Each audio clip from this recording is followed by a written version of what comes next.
And now, strap in for Retro X. The goal of the extremist is to do something different, challenging, and even demanding. So if skydiving, mountain biking, and river rafting are considered extreme, then plummeting over Niagara Falls in a barrel must certainly qualify. In hopes of gaining fame and fortune, 63-year-old schoolteacher Annie Taylor was the first to take the plunge. 17 minutes later, her barrel was hooked and dragged to the Canadian shore. Bruised, dazed, but triumphant, Annie had conquered the mighty falls of Niagara and gained the fame she so desperately sought. Unfortunately, she died destitute 20 years later. On emerging from her barrel, she was quoted as saying, "No one ought ever do that again." That wraps up this chapter of Retro X.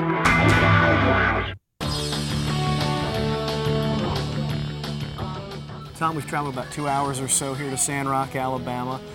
Tell us a little bit about what we need to know now that we're outside. Are there any differences? There are a tremendous number of differences between climbing in a climbing gym and climbing outdoors, many more variables. Some of them dramatically affect your safety. For example, setting up the top anchor, the points that the rope will pass through, is critical to your safety. So I would very strongly advise people on their first or second or third expedition to the outdoors to either go with a climbing guide or some experienced climbers that they know personally, or to take a class from a reputable instruction service specifically geared toward outdoor climbing. Now, is there anything specific you do to prepare for an outdoor climb as opposed to an indoor climb? About the only thing I might do would be to make sure I stay very well hydrated. Bring a lot of water, especially if you're climbing in the Southeast during the summertime. You're going to need a lot of water. Sunscreen is also a really good idea. Tom, what would you tell a first-time climber for their first time outside? Well, there is a phenomenon called exposure that you won't experience in a climbing gym. And basically, exposure happens when you've climbed above the tree line and that first time that you look over your shoulder and you see that there's nothing back there.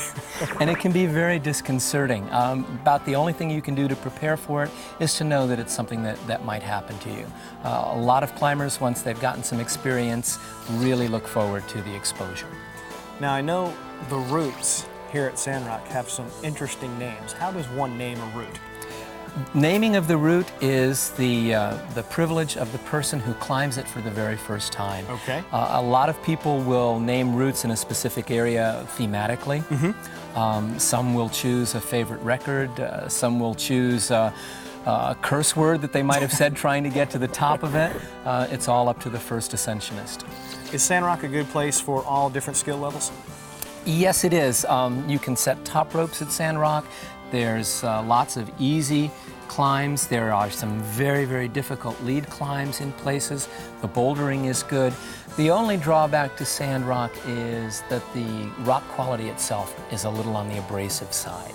And if you're climbing for more than one day at Sand Rock, your hands will get pretty tore up. We're outside now with Dan and Karina, and guys, anybody nervous about this climb? Yeah, a little bit. It's a little intimidating. What did you think when you first saw the rock over here? Hope we can make it up. You think it's going to be a lot different than inside? Yeah, there's no colored holds to tell where to put your hands and feet. You guys ready? Yeah, we're ready. Yeah. Let's go. Let's go.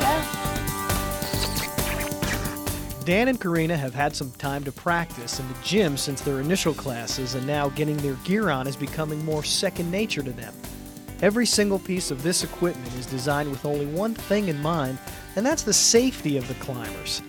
One of the most important parts of putting on the harness is to make sure that the buckles are doubled back. And that simply means that after the strap goes through the buckle, the end of the strap loops back and is placed through the buckle again, preventing any slipping of the strap. Always make sure your climbing partners are doubled back. All right, so we're getting ready to climb. Dan, you're tied in. Karina, your belay device is set up. But before we actually send Dan up the wall, we want you to do your partner safety check. So Dan, tell me the things you're looking on to make sure that they're correctly set up. Okay, I'm making sure that she's doubled back at 3 points. She's clipped into her line there to make sure she doesn't get pulled in. She's locked here, she's through, Okay. and that's fed right. And Karina, what are you looking for on Dan to make sure that he's set up properly? Making sure that he's double backed on all of his belts, that his knot's a proper figure 8, and he's got his safety knot, Great. and he's through properly. Terrific. All right. So remember to use good climbing commands and signals, and have fun. Okay. Looks like these guys are ready to go. So stay tuned, because when we get back, there's nothing left to do but just do it.